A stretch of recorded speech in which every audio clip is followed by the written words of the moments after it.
시청자 여러분 안녕하십니까? 국내외 주요 소식 전해드리는 모두의 증시 고유림입니다. 첫 번째 뉴스입니다. 세계적인 베스트셀러 부자 아빠 가난한 아빠의 저자인 로버트 기요사키가 비트코인에 대한 목표가를 기존 17만 5천 달러에서 35만 달러로 대폭 상향 조정하며 비트코인에 대한 강력한 낙관론을 제시했습니다. 기요사키는 5일 비트코인이 달러화와 같은 가짜 화폐가 아닌 안전자산으로서 시장 붕괴에 대비할 수 있는 수단이라고 강조했습니다.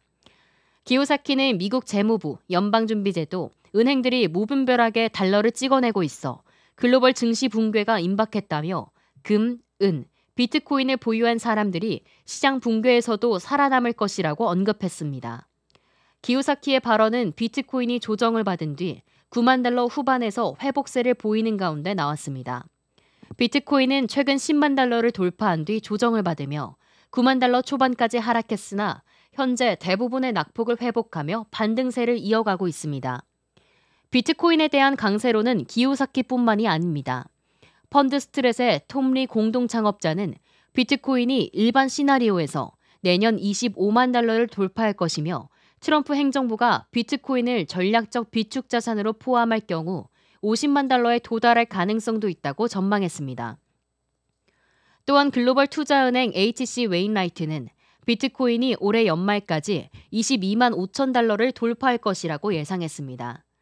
트럼프 행정부의 규제 완화와 명확한 정책 방향이 비트코인 가격 상승을 촉진할 주요 요인으로 작용할 것으로 보고 있습니다. 시장은 트럼프 행정부의 정책 발표와 글로벌 경제 환경 변화에 따라 비트코인의 추가 상승 가능성을 주목하고 있습니다.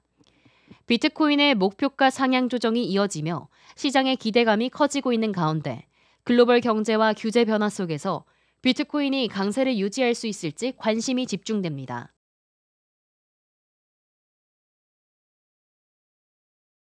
리플이 최근 주간 자금 유입량에서 비트코인과 이더리움을 제치며 시장의 주목을 받고 있습니다. 이는 XRP에 대한 투자자들의 관심이 지속적으로 증가하고 있음을 보여주는 신호로 분석됩니다. 암호화폐 전문 매체 코인게이프에 따르면 XRP는 지난주 570만 달러의 자금 유입을 기록하며 주간 알트코인 순위에서 1위를 차지했습니다. 같은 기간 비트코인 투자 상품에서는 2,500만 달러, 이더리움에서는 4,960만 달러가 순유출된 것으로 나타났습니다. XRP는 투자자들의 꾸준한 관심 속에서 장기적인 상승 가능성을 보여주고 있습니다. 2025년 첫 거래일 기준으로 비트코인과 이더리움이 각각 5억 7,300만 달러, 1,100만 달러의 유입을 기록하며 회복세를 보였으나 XRP는 제한적인 자금 흐름을 보였습니다. 2024년 글로벌 디지털 자산 펀드 유입은 총 442억 달러로 2021년에 105억 달러를 크게 넘어섰습니다. 비트코인은 380억 달러의 유입으로 전체 운용 자산의 29%를 차지하며 시장을 주도하고 있으며 이더리움은 연간 48억 달러를 유입하며 2021년 대비 2.4배를 증가했습니다. 한편 코인게이프는 현재 SEC 의장인 게리 겐슬러가 퇴임 전 리플에 대한 소송 관련 서류를 제출할 가능성이 XRP 상승세에 걸림돌이 될 수 있다고 지적했습니다. SEC와 리플 간의 소송은 XRP의 장기적인 가격 변동성에 중요한 영향을 미칠 요인으로 꼽힙니다. 리플이 주간 자금 유입 1위를 기록하며 비트코인과 이더리움을 앞질렀지만 SEC 소송과 시장 환경 변화가 앞으로 어떤 영향을 미칠지 주목됩니다.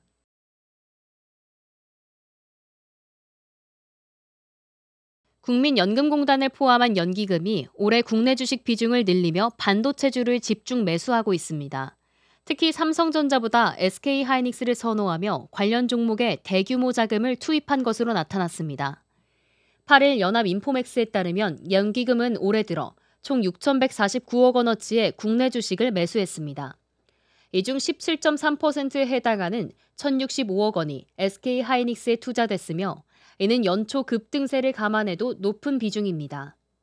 삼성전자에는 668억 원, LG에너지솔루션, 아모레퍼시픽 등이 뒤를 이었습니다. 연기금은 SK하이닉스와 삼성전자에만 연초 이후 투자금의 28%를 집중했습니다. 연초 주가 상승 효과를 배제하고도 SK하이닉스에는 약 1,040억 원, 삼성전자에는 628억 원을 매수한 것으로 나타났습니다. SK하이닉스는 고대역폭 메모리 시장에서 우위를 점하며 안정적인 실적이 기대됩니다. 특히 주문형 반도체 고객을 대상으로 한 HBM 판매 비중이 올해 30%까지 확대될 전망입니다. 반면 삼성전자는 HBM 시장에서 엔비디아와의 본격적인 협력 단계에 아직 도달하지 못한 상태입니다. 이 같은 전망에 따라 BNK 투자증권은 SK하이닉스의 목표 주가를 기존 25만 원에서 31만 원으로 상향 조정했습니다. 반면 연기금은 현대차, 한국전력, 대한항공, 삼성증권 등 환율 약세의 영향을 받을 우려가 있는 종목을 매도했습니다.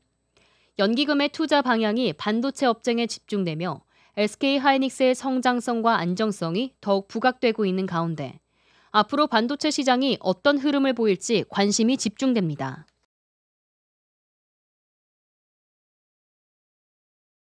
글로벌 파운드리 업계가 2나노 공정 양산을 본격화하며 TSMC의 독주 체제가 균열될 가능성이 제기되고 있습니다.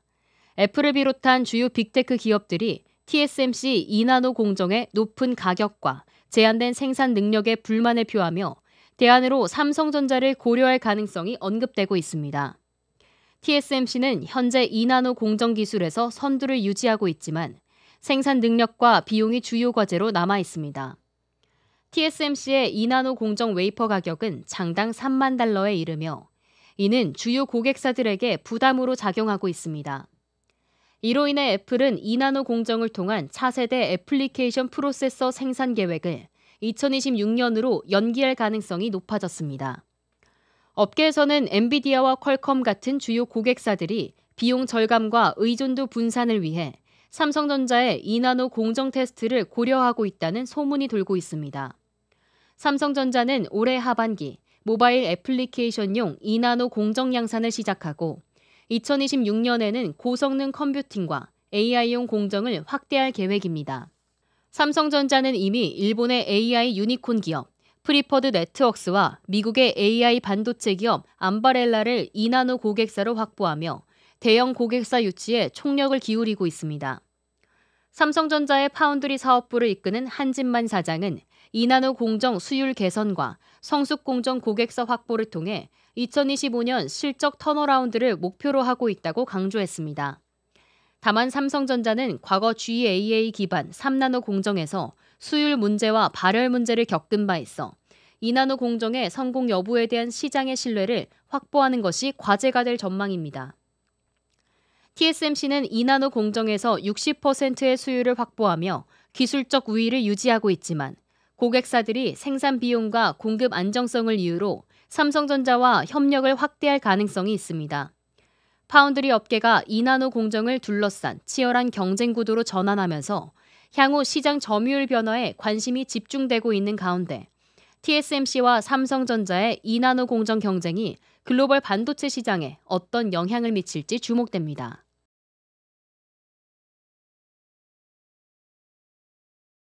리플 최고 경영자 브래드 갈링하우스가 도널드 트럼프 미국 대통령 당선인과 만찬 사진을 공개하며 주목을 받았습니다. 리플의 비상장 기업 가치와 XRP의 시장 전망이 다시 한번 화제가 되고 있습니다. 8일 갈링하우스는 자신의 X에 리플 최고 법률 책임자 스튜어트 알데로티와 함께 트럼프와 만찬을 가진 사진을 게시했습니다. 암호화폐 전문 매체 유투데이에 따르면 갈링하우스는 리플이 보유한 XRP의 총 가치가 1,000억 달러를 넘어섰다고 밝혔습니다. 갈링하우스는 XRP의 가치는 기업 평가에서 중요한 요소로 반영돼야 한다고 주장하며 리플의 비상장 기업으로서의 낮은 평가를 지적했습니다. 갈링하우스는 리플의 기업 공개 가능성에 대해 SEC의 반암호화폐 입장을 고수하던 게리 겐슬러 위원장이 사퇴한 점을 긍정적으로 평가했습니다.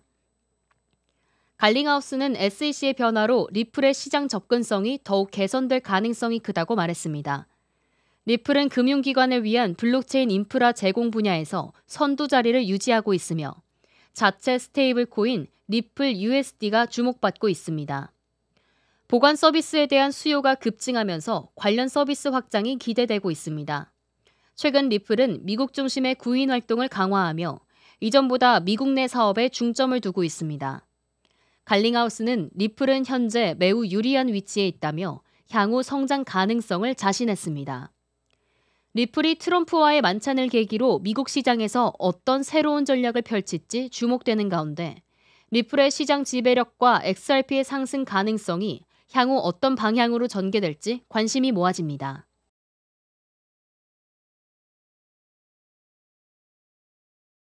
바이든 행정부가 AI 반도체 수출을 동맹국에만 제한 없이 허용하고 비동맹국에는 구매량을 제한하는 새로운 수출 통제를 준비하고 있습니다.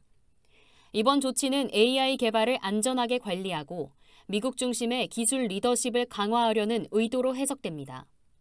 8일 블룸버그 통신은 바이든 행정부가 AI 반도체 수출 규제를 도입해 국가를 3개 등급으로 나눌 계획이라고 보도했습니다.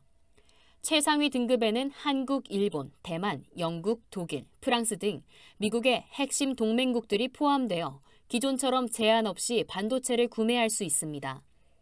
중국, 러시아, 북한, 이란 등 적대국으로 분류된 국가들은 반도체 수입이 사실상 차단될 예정입니다. 그 외 대부분의 국가는 수입 가능한 반도체의 총 연산력의 상한이 설정될 예정입니다.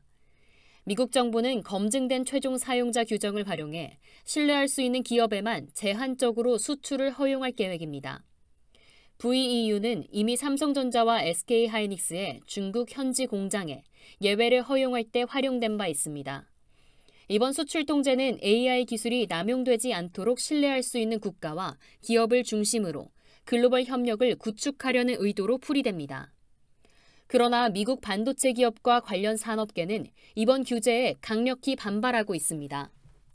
엔비디아는 이 규제가 경제 성장과 미국 기술 리더십을 위협할 수 있다고 주장하며 규제의 부작용을 경고했습니다.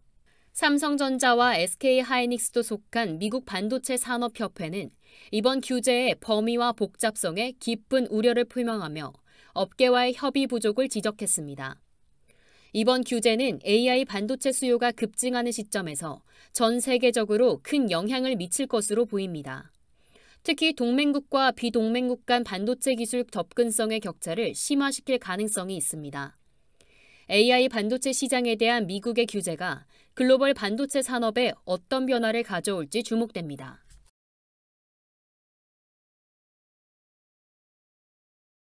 금융위원회가 올해부터 법인의 가상자산 투자를 단계적으로 허용하고 핀테크와 금융지주 간 협업을 강화하기 위해 규제 완화를 추진한다고 밝혔습니다.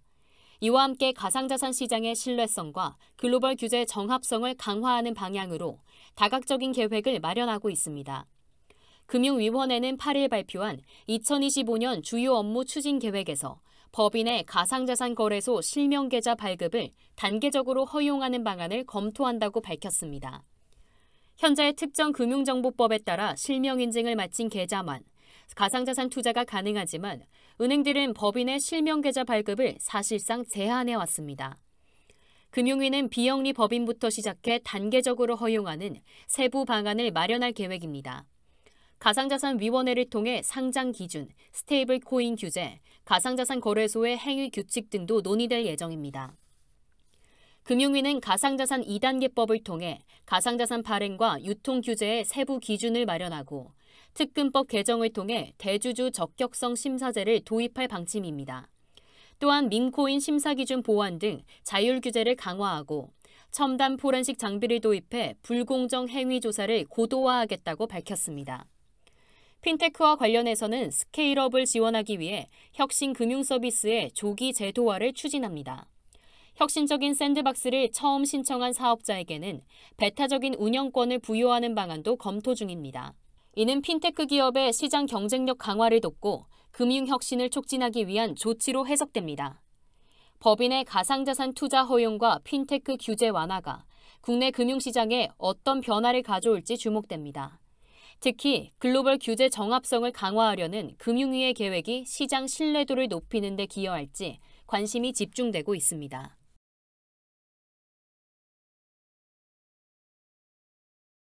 삼성 바이오로직스와 리가켄 바이오사이언스가 항체 약물 접합체 사업 협력을 위한 업무 협약을 체결했습니다.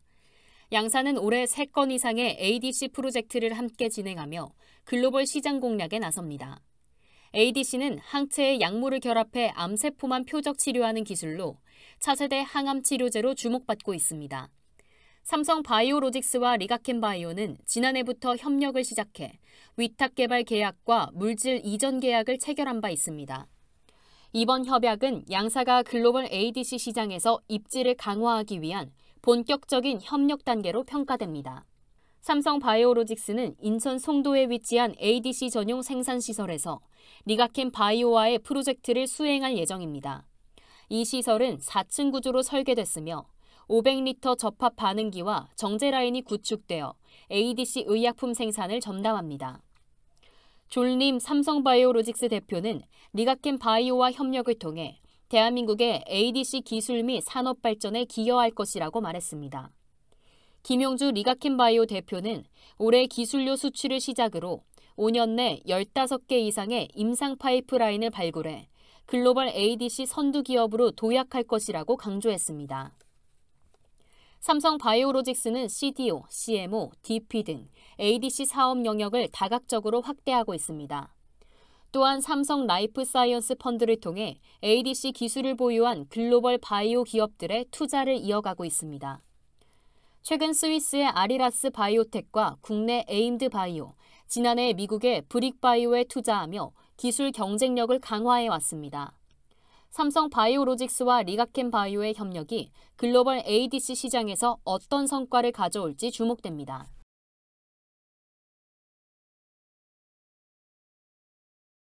암호화폐 상장 지수펀드 시장이 확대되는 가운데 이더리움에 이어 리플과 솔라나가 연내 ETF 출시 가능성이 높은 알트코인으로 꼽히고 있습니다.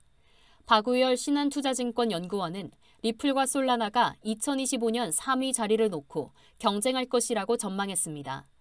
9일 테마 ETF 가이드북 보고서에 따르면 박 연구원은 암호화폐가 전통 금융에 영향을 미치며 화폐 시장에 전향적인 변화를 가져왔다고 평가했습니다. 박 연구원은 리플과 솔라나의 ETF 상장 가능성을 70% 이상으로 예상하며 이들이 이더리움에 이어 주목받는 알트코인으로 자리 잡을 것이라고 내다봤습니다. 박 연구원은 암호화폐의 한계로 비트코인은 물리적 실체가 없고 역사가 짧다는 점을 지적했지만 ETF 시장에서 암호화폐 순유입이 지속되며 ETF 시가총액이 금을 추격하고 있다고 밝혔습니다. 또한 국내 가상자산 일평균 거래대금은 20조 원으로 코스피, 코스닥을 합산한 거래대금을 넘었으며 기관 투자자와 글로벌 투자은행, 연기금 등이 가상화폐 간접 투자를 확대하고 있다고 설명했습니다. 암호화폐 시장은 도널드 트럼프 미국 대통령 당선인의 친암호화폐 정책에 대한 기대감 속에서 비트코인의 변동성을 유지하며 성장세를 이어갈 것으로 보입니다.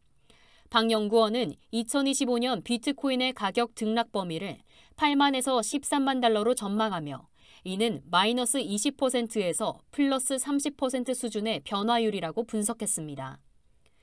비트코인의 시가총액은 전체 금 시가총액 대비 12.5% 수준으로 80만 달러 이상 목표가가 제시되는 이유는 금과 시가총액이 같아지는 지점에서의 잠재적 상승 가능성 때문이라고 밝혔습니다. 암호화폐 ETF 시장이 확대되고 있는 가운데 리플과 솔라나가 이더리움에 이어 시장에서 중요한 역할을 차지할지 주목됩니다. 특히 트럼프 행정부의 정책과 글로벌 금융시장의 변화가 암호화폐 시장에 어떤 영향을 미칠지 기대됩니다.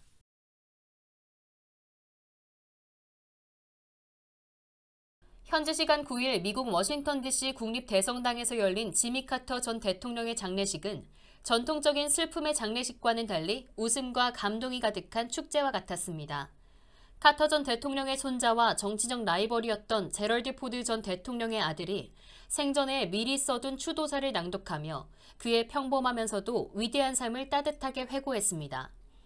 먼저 카터 전 대통령의 손자 제이슨 카터는 손자만이 전할 수 있는 시선으로 할아버지의 소박함과 따뜻함을 회고했습니다.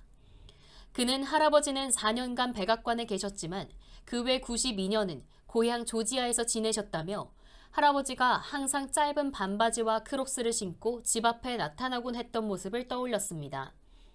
이어 할아버지가 휴대전화로 전화를 걸고도 자신이 전화를 걸지 않았다며 사진 찍고 있었다고 답했던 기억은 가족 모두에게 웃음을 선사했다고 회상해 조문객들의 폭소를 자아냈습니다.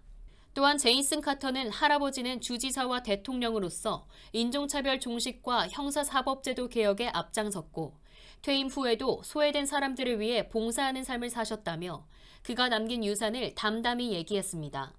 이날 포드 전 대통령의 아들 스티브 포드가 대독한 추도사도 장례식장을 따뜻한 웃음으로 채웠습니다.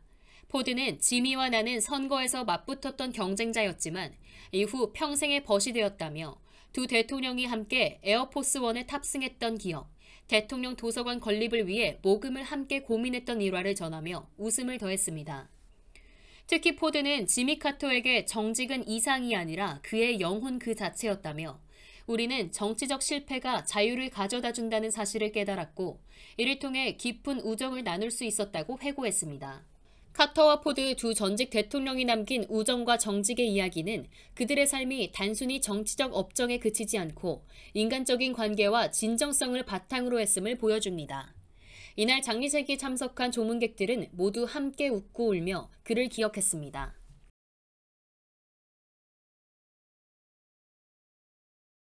삼성전자가 지난해 4분기 기대 이하의 실적을 발표했음에도 외국인 투자자들의 대규모 매수세에 힘입어 주가가 강세를 보이고 있습니다. 삼성전자는 9일 3.43% 상승한 57,300원의 장을 마감하며 시장의 주목을 받았습니다. 한국거래소에 따르면 외국인은 이날 삼성전자 주식 2,761억 원어치를 순매수하며 지난해 8월 이후 5개월 만에 최대 규모를 기록했습니다. 외국인들이 대규모로 삼성전자를 매수한 배경에는 실적 부진이 곧 종료되고 반등할 것이라는 기대감이 자리를 잡고 있습니다. 증권가에서는 삼성전자의 올해 1분기를 실적 저점으로 보고 있습니다. 2분기부터는 반도체 부문, 특히 D램과 고대역폭 메모리 사업이 실적 개선을 이끌 것이라는 전망이 나옵니다. 젠슨 황 엔비디아 CEO의 발언 역시 외국인 매수세를 촉발한 주요 요인으로 분석됩니다. 황 CEO는 엔비디아의 첫 HBM 사용이 삼성에서 시작됐다며 삼성의 기술력에 신뢰를 보였습니다. 이는 HBM3 사업 본격화에 대한 기대감을 높이며 투자 심리를 자극했습니다. 대신증권 이경민 연구원은 삼성전자의 실적이 예상보다 부진했지만 낮아진 기대치 덕분에 시장은 오히려 안도감을 느꼈다며 현재 삼성전자 주가는 역사적 저점 수준으로 반등 가능성이 높은 시점이라고 설명했습니다. 한편 키움증권 박유학 연구원은 D램 시장의 재고 안정과 HBM 사업 확대로 2분기부터 반도체 부문이 실적 반등을 이끌 것이라며 엑시노스와 이미지 센서 가동률 상승으로 파운드리 부문 적자 폭도 줄어들 것이라고 예상했습니다. 이번 어닝쇼크를 계기로 삼성전자는 외국인 투자자들에게 매력적인 매수처로 떠오르고 있습니다. 역사적 저점에 위치한 주가와 반도체 사업 회복 전망이 맞물리면서 삼성전자는 새로운 도약의 발판을 마련할 가능성이 높아졌습니다.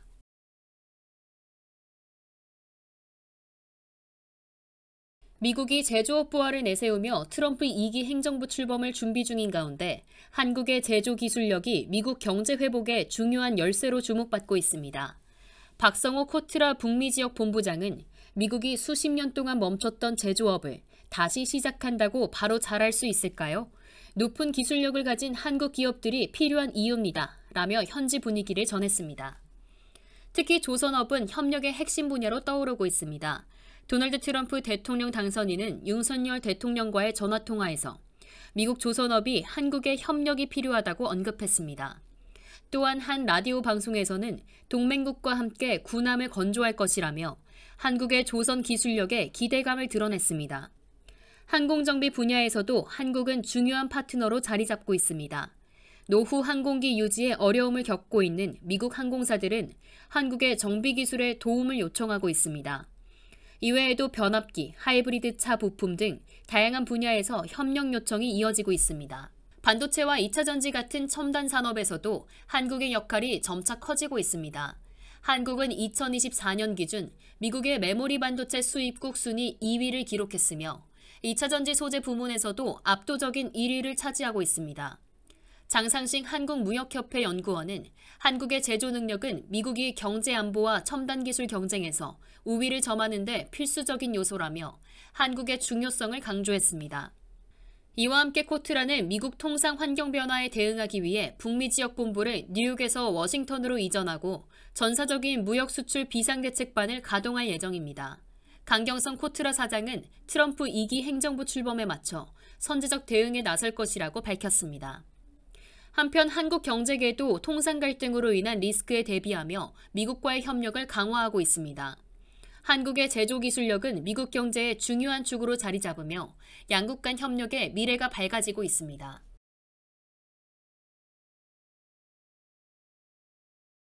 도널드 트럼프 미국 대통령 당선인이 관세를 중심으로 한 강력한 경제 정책을 예고하며 전 세계를 긴장시키고 있습니다.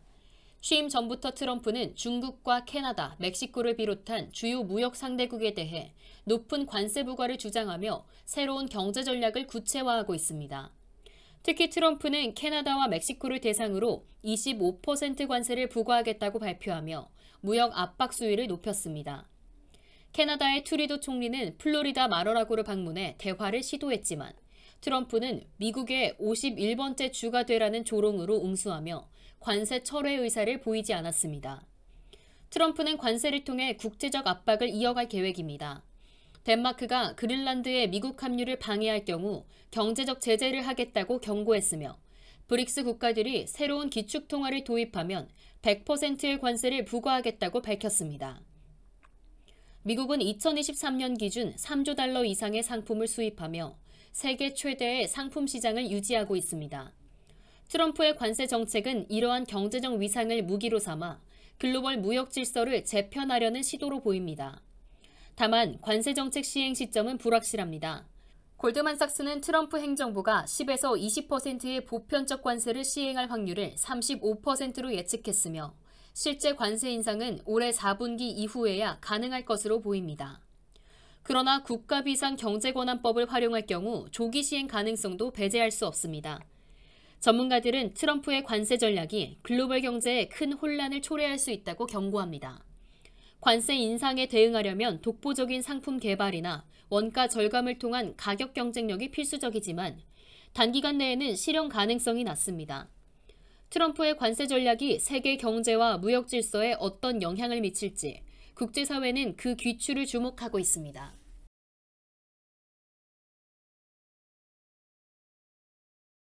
세계 최대 전기차 생산업체 중 하나인 중국의 비아디가 한국 시장 공략에 나섭니다. 오는 16일 브랜드 론칭 행사를 통해 첫 차종으로 준중형 SUV 전기차 아토3를 공개할 예정입니다. 비아디는 차량 가격 경쟁력을 높이기 위해 8%의 수입 관세를 본사에서 전액 부담하기로 했습니다. 이는 국내 딜러사들에게 더 높은 판매 마진을 보장하는 한편 소비자들에게는 상대적으로 낮은 가격으로 차량을 제공하기 위한 전략입니다. 비아디 관계자는 중국 본사가 관세뿐 아니라 물류 비용의 일부도 지원하면서 국내 딜러들이 가격 경쟁력을 유지하도록 돕고 있다면서 딜러 마진을 높임으로써 판매 요인을 강화하는 방식이라고 밝혔습니다. 최초 출시되는 아토3는 합리적인 가격과 성능을 겸비한 모델로 평가받고 있습니다. 반면 1,900만 원대의 소형 해치백 전기차 돌핀은 주행거리 문제 등으로 초기 출시 대상에서 제외됐습니다. 비아디는 한국 시장에서의 성공을 위해 과잉 생산된 모델을 유연한 가격으로 조정하는 전략도 함께 펼칠 계획입니다. 국내 전기차 시장의 경쟁이 점점 치열해지고 있는 가운데 비아디의 한국 진출이 어떤 영향을 미칠지 주목됩니다.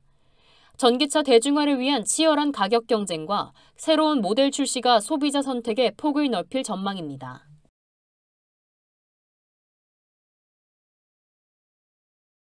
트럼프 당선인은 최근 덴마크 속력인 그린란드를 미국 영토로 편입시키고자 하는 욕심을 다시 한번 드러냈습니다.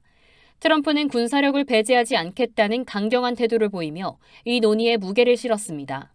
이에 덴마크 정부는 그린란드는 매각 대상이 아니다라는 기존 입장을 재확인하며 대응했습니다. 미국 뉴욕타임스는 트럼프가 이번 발언에서 이전보다 훨씬 진지한 태도를 보였다고 분석했습니다. 더 나아가 뉴욕타임스는 경제적인 관점에서 그린란드 매입 가격을 추정했는데요. 과거 미국이 러시아로부터 알래스카를 매입했던 사례와 덴마크로부터 서인도 제도를 매입했던 사례를 기반으로 추정가는 최소 125억 달러에서 최대 770억 달러로 나타났습니다. 그러나 이보다 더 높은 추정치도 존재합니다. 영국의 파이내셜 타임스는 그린란드에 매장된 희유 광물 등 부존 자원의 가치를 고려할 때 매입가는 최대 1.1조 달러에 달할 수 있다고 보도했습니다. 하지만 이는 트럼프 측에서 터무니없는 농담으로 간주하며 일축했습니다. 그린란드는 세계 최대 섬으로 한반도의 10배 크기를 자랑하며 현재 약 5만 6천 명의 인구가 거주하고 있습니다. 2009년부터 독립투표권을 가진 그린란드는 국민 다수가 뜻하면 언제든 덴마크로부터 독립하거나 미국에 편입할 수 있는 가능성도 열려 있습니다. 트럼프의 이러한 움직임은 경제적 논리뿐 아니라 군사적, 안보적 관점에서도 큰 논란을 일으키고 있습니다. 덴마크 정부는 그린란드 국민의 선택이 최우선이라는 입장을 고수하고 있습니다.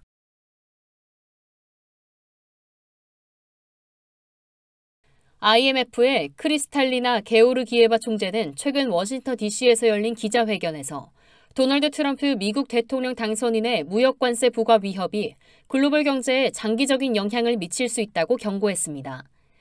게오르기에바 총재는 무역 정책의 불확실성이 장기 금리를 상승시키며 2025년 세계 경제 압박을 가중시킬 수 있다고 밝혔습니다. 트럼프 당선인은 차기 행정부 출범 이후 모든 상품에 20%의 보편 관세를 부과하고 캐나다와 멕시코에는 25%, 중국 제품에는 추가 10% 관세를 부과하겠다고 밝혔습니다. 이는 잠재적으로 새로운 세계무역 전쟁의 시작을 예고하며 동맹국들은 트럼프의 정책 방향을 긴장 속에서 주시하고 있습니다. 게오르기에바 총재는 트럼프 행정부의 정책이 특히 글로벌 공급망의 의존도가 높은 국가들과 아시아 지역에 더 큰 영향을 미칠 것으로 전망했습니다. IMF는 다음 주 발표될 2025년 세계 경제 전망 일부를 공개했는데요. 게오르기에바 총재는 미국 경제 성장세는 예상보다 훨씬 좋다고 평가한 반면 유럽연합은 정체 상태에 있다고 진단했습니다. 중국은 디플레이션 압박과 내수 부진 문제에 직면해 있으며 저소득 국가는 새로운 충격에 취약한 상황이라고 밝혔습니다. 또한 코로나19 팬데믹 기간 동안 늘어난 차입금 부담은 여전히 각국 경제의 큰 도전 과제가 될 전망인데요. 게오르기에바 총재는 재정 통합을 위해 공공부채를 관리해야 한다고 강조했습니다. 마지막으로 미국 연방준비제도가 추가 금리 인하를 단행하기 전에 고용시장과 인플레이션 관련 추가 데이터를 관찰할 필요가 있다는 견해도 덧붙였습니다.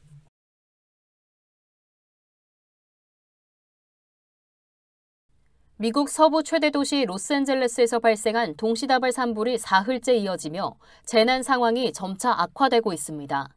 해안 지역을 중심으로 화재가 걷잡을 수 없이 확산하는 가운데 현재까지 약 18만 명에게 대피령이 내려졌습니다.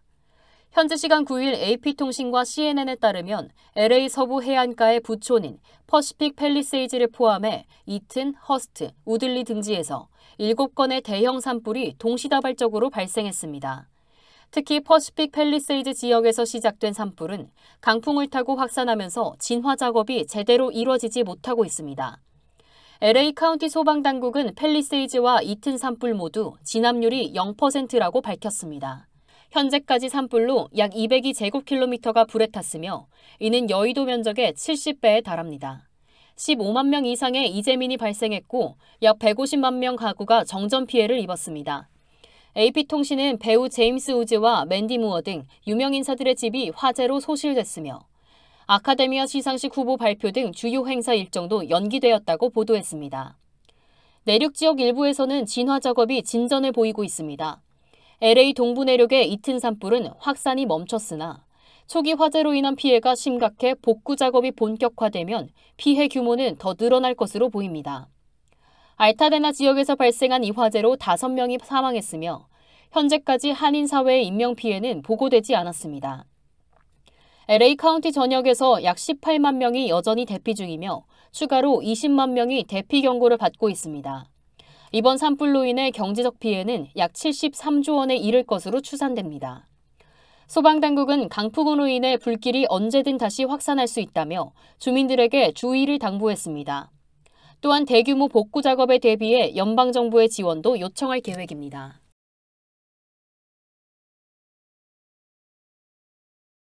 미국 증권거래위원회 SEC가 테슬라의 CEO인 일론 머스크를 증권범 위반 혐의로 고소했습니다. 이번 사건은 머스크가 2022년 트위터, 현재 X 인수 과정에서 자신의 지분 공개 시점을 고의적으로 지연해 부당한 이득을 챙겼다는 내용입니다.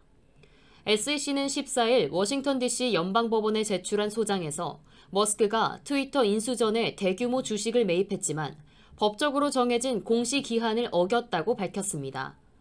SEC 규정에 따르면 특정 기업의 지분이 5%를 초과하면 10일 이내 이를 공개해야 합니다. 그러나 머스크는 이 규정을 따르지 않고 2022년 3월 24일까지 공시해야 했던 지분을 한 달 뒤인 4월에야 공개한 것으로 드러났습니다. SEC는 머스크가 이 기간 동안 추가로 350만 주를 매입해 지분을 7%로 늘렸으며 공시 당시에는 이미 9% 이상을 보유했다고 지적했습니다. 머스크의 지분 공개 이후 트위터의 주가는 27% 이상 급등했으며 SEC는 이를 통해 머스크가 약 1억 5천만 달러, 우리 돈으로 약 2,192억 원의 비용을 절감했다고 주장했습니다. 머스크 측은 이번 소송에 강력히 반발했습니다. 그의 변호인 알렉스 스피로는 머스크는 잘못한 것이 없다고 강조하며 이번 소송은 머스크를 겨냥한 지속적인 괴롭힘 캠페인의 일환이라고 비판했습니다. 이번 소송은 정치적으로도 큰 주목을 받고 있습니다. 도널드 트럼프 대통령 당선인의 취임을 며칠 앞두고 제기됐기 때문입니다. 머스크는 트럼프 2기 행정부에서 정부효율부 수장으로 유력하게 거론되며 규제 철폐와 연방기관 축소를 예고해 강력한 영향력을 행사할 것으로 전망되고 있습니다. 한편 트럼프 당선인은 SEC 위원장으로 가상화폐에 우호적인 폴 애킨스를 지명했습니다. 애킨스는 중복 규제를 줄이고 디지털 자산과 핀테크 산업을 지원하겠다는 의지를 여러 차례 밝혀온 인물입니다. SEC와 머스크 간의 이번 법적 공방은 트위터 인수 과정의 논란을 다시 불러일으키며 재판 결과가 금융시장과 규제 정책에 어떤 영향을 미칠지 주목됩니다.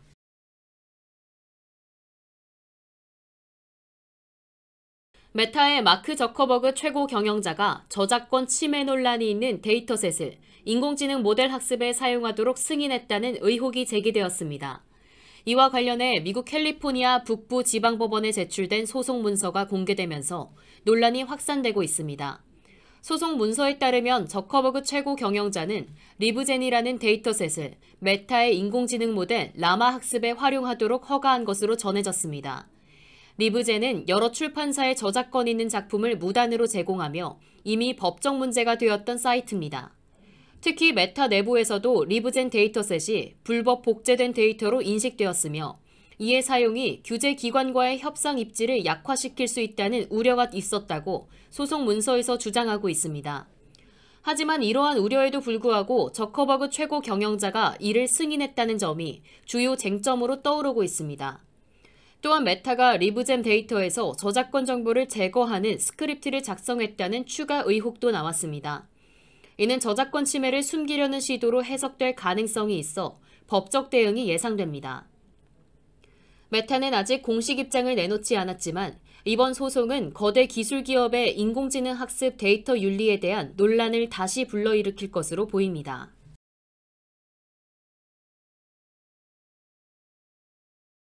오픈 AI가 챗 GPT의 새로운 기능인 태스크를 베타 출시하며 사용자 경험을 한층 강화했습니다.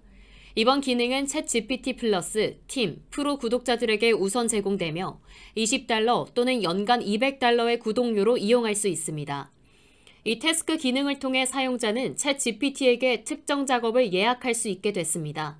예를 들어 매일 아침 날씨 보고서를 제공받거나 여권 만료 알림과 같은 개인화된 리마인더를 설정할 수 있습니다. 동시에 최대 10개의 작업을 실행할 수 있으며 웹사이트, 데스크톱, 모바일 기기에서 작업 완료 알림을 받을 수 있습니다. 오픈 AI는 이와 더불어 오퍼레이터라는 AI 에이전트를 이달 내 출시할 예정입니다. 오퍼레이터는 컴퓨터를 독립적으로 제어할 수 있는 고도화된 AI로 사용자의 생산성을 더욱 끌어올릴 것으로 기대됩니다.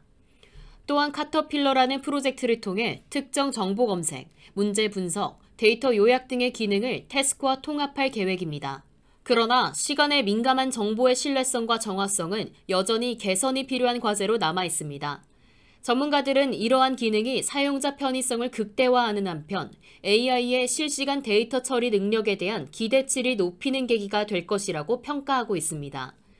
이번 오픈 AI의 태스크 기능 도입은 챗 GPT가 단순한 AI 도우미를 넘어 개인화된 AI 비서로 진화하는 중요한 전환점이 될 전망입니다. 앞으로 추가될 기능들이 사용자들의 일상에 어떤 변화를 가져올지 주목됩니다.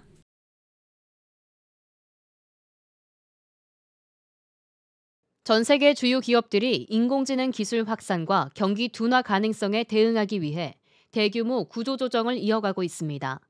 미국 경제 전문 매체 비즈니스 인사이더에 따르면 메타, 마이크로소프트, 블랙록 등 글로벌 대기업들이 AI 기술 발전과 글로벌 경제 불확실성 속에서 감원을 단행하고 있습니다. 이는 코로나19 이후 지속된 비용 절감 압박과 기술 혁신이 주요 요인으로 작용하고 있는 것으로 분석됩니다. 세계 경제 포럼이 발표한 설문조사에 따르면 전 세계 기업의 약 41%가 향후 5년 내로 AI 기술 도입으로 인해 인력을 줄일 계획이라고 답했습니다. 드롭박스, 구글, IBM 등도 조직 개편 과정에서 이미 대규모 감원을 발표한 바 있습니다. 하지만 WEF는 역설적으로 AI와 빅데이터 등 기술 직종의 일자리는 2030년까지 2배로 증가할 것이라고 전망했습니다. 메타의 마크 저커버그 CEO는 사내 통신을 통해 성과 관리 기준을 강화해 저성과자를 신속히 정리하는 방향으로 조직을 재편할 것이라고 밝혔습니다. 메타의 감원 대상 직원들은 내달 10일 통보를 받을 예정입니다. 세계 최대 자산운용사 블랙록도 전체 직원의 1%에 해당하는 약 200명을 감원하기로 했습니다. 로브카피토 블랙록 사장은 이번 조정은 회사의 미래 전략을 강화하기 위한 조치라며 감원에도 불구하고 올해 2,000명의 신규 채용을 이어갈 것이라고 강조했습니다. 한편 MS와 세계 최대 헤지펀드 브리지워터도 조직 효율화를 위한 구조조정을 계획하고 있으며 MS는 비핵심 사업 정리와 핵심 기술 투자에 집중할 방침입니다. 이처럼 주요 기업들이 구조조정에 나선 배경에는 인공지능 기술의 확산과 경제 불확실성이 자리 잡고 있습니다. AI 기술은 노동시장의 변화를 가속화하며 기업들이 비용 절감과 효율화를 추구하도록 유도하고 있습니다. 하지만 동시에 AI와 기술 혁신이 새로운 고용 기회를 창출할 가능성도 제기되며 앞으로 노동시장의 구조적 변화가 불가피할 것이라고 전망됩니다. 지금까지 AI와 경기 둔화에 대응하는 글로벌 기업들의 구조조정 움직임을 전해드렸습니다.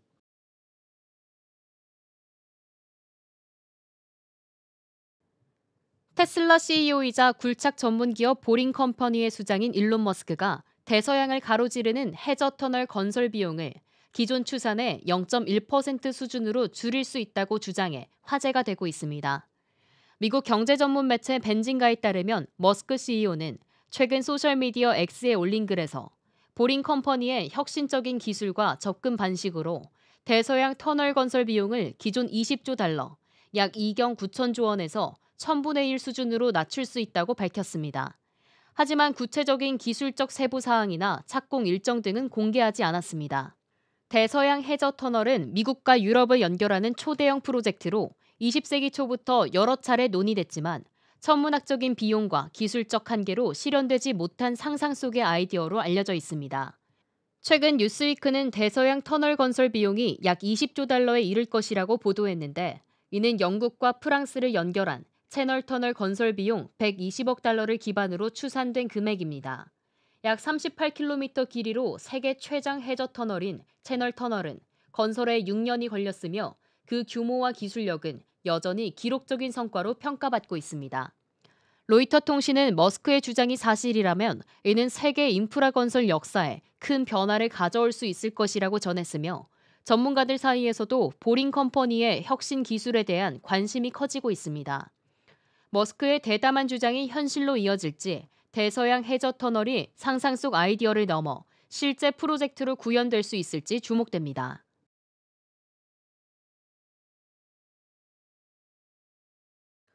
미국 대통령과 부통령 사이에 심상치 않은 기류가 감지되고 있습니다. 해리스 부통령은 최근 자신의 측근과 가족들에게 조 바이든 대통령의 대선 관련 발언에 대해 실망감을 표한 것으로 전해졌습니다.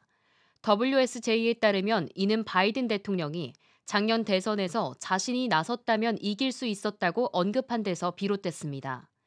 바이든 대통령은 지난 11월 대선을 앞두고 중도 사퇴했지만 최근 언론 인터뷰에서 자신이 출마했더라면 승리했을 것이라는 발언을 잇따라 내놓으며 해리스 부통령과의 긴장감을 드러냈습니다.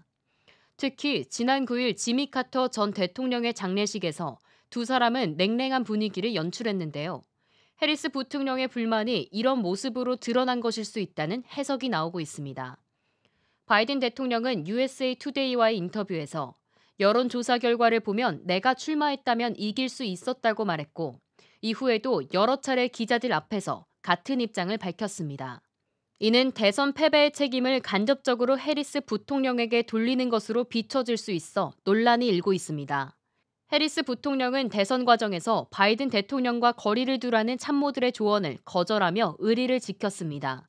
선거 운동 기간 바이든 대통령의 정책과 자신이 다른 점을 묻는 질문에 딱히 없다고 답하며 공화당의 집중적인 비난을 받기도 했습니다. 이처럼 자신을 정치적으로 성장시킨 상사에게 충성을 다했던 해리스 부통령이 바이든 대통령의 발언에 배신감을 느꼈을 가능성이 크다는 분석입니다. WSJ는 해리스 부통령과 바이든 대통령 간의 일방적인 충성 관계가 해리스 부통령의 대선 후보 등극 이후 어색해졌고 대선 후에는 관계가 냉각됐다고 평가했습니다. 해리스 부통령은 오는 22일 퇴임 후 정치적 재도전을 검토하고 있는 것으로 알려졌습니다.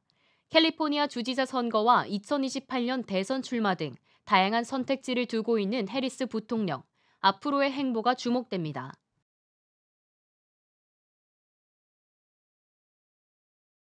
트럼프 대통령 당선인이 취임 후 비트코인 전략 비축 행정명령을 발표할 가능성이 제기되며 가상화폐 업계가 들썩이고 있습니다. 뉴욕타임스에 따르면 트럼프 당선인은 지난해 비트코인 컨퍼런스에서 가상화폐 업계 관계자들과 만나 정부가 비트코인을 비축해야 한다는 아이디어를 논의했습니다. 당시 그는 공식 연설에서 정부의 비트코인 매입을 권고하며 기존 자산을 국가 비트코인 비축량으로 전환하겠다고 약속했는데요. 이후 트럼프 당선인은 뉴욕 증권거래소 인터뷰에서 정부의 비트코인 비축 프로그램을 추진할 수도 있다며 이를 암시했습니다. 가상화폐 업계는 트럼프 당선인의 취임 후 정부가 비트코인을 대규모로 비축할 것을 기대하며 로비를 강화해왔습니다. 공화당 신시아 루미스 상원의원은 트럼프 인수팀과 함께 5년에 걸쳐 비트코인 100만 개를 구매하는 방안을 논의했다고 밝혔습니다. 가상화폐 정책과 관련해 트럼프 당선인은 미국의 리더십을 강화하겠다는 입장을 강조했으며 비트코인 비축 계획은 백악관 내 정책 논의의 중심에 자리 잡고 있는 것으로 전해졌습니다. 가상화폐 업계는 크게 두 가지 비트코인 비축 방안을 제시하고 있습니다.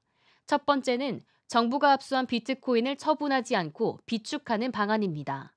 현재 정부가 보유한 압수된 비트코인 물량은 약 20만 개로 추정됩니다. 두 번째는 수백억 달러 규모의 비트코인을 신규 구매해 전략적 비축류와 유사한 시스템을 구축하는 방안입니다. 이 방안은 의회의 승인이 필요할 가능성이 높습니다. 가상화폐 업계는 이러한 비트코인 비축이 국가 부채를 줄이고 미래의 세계 경제가 가상화폐 중심으로 전환될 경우 미국의 경제적 우위를 보장할 수 있다고 주장합니다. 그러나 이 계획에 대한 비판도 만만치 않습니다. 전문가들은 비트코인의 높은 변동성과 납세자의 부담을 우려하면 이는 비트코인 보유자들에게만 유리한 정책이라고 지적합니다. 트럼프 당선인의 행정명령이 실제로 발표될지, 가상화폐 시장에 어떤 영향을 미칠지 전 세계가 주목하고 있습니다.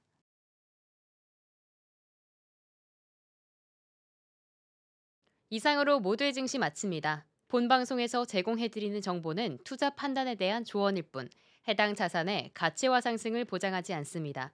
시청해주신 여러분 고맙습니다.